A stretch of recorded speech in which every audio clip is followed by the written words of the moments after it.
मिथिला संगीत धाम पर अहाँ सबके स्वागत कर रहल छी। हम अमृता झा एगो कोजगरा के गीत गाबि रहल छी। अहाँ सबके गीत नीक लागे तो वीडियो के लाइक कमेंट और सब्सक्राइब करो चैनल के।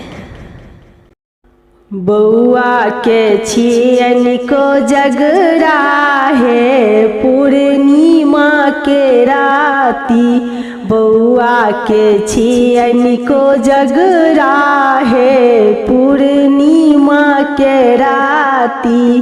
कथी के जूता कथी के छाता, कोने खराम चढ़ी चलता है पूर्णिमा के राती।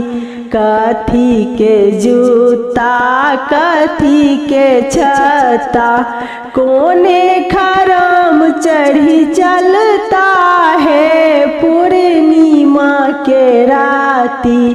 बउआ के छियन कोजगरा है पूर्णिमा के राती। सोना के जूता रूपे के छत्ता, जुनकी खराम चढ़ी चलता है पूर्णिमा के राती।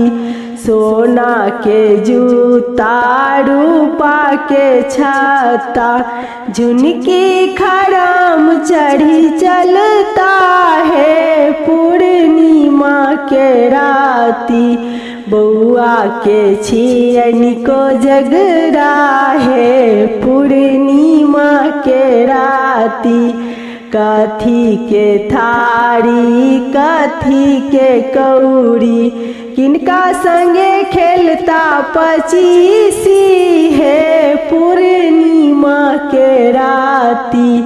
कथी के थारी कथी के कौड़ी, किनका संगे खेलता पचीसी है पूर्णिमा के राती।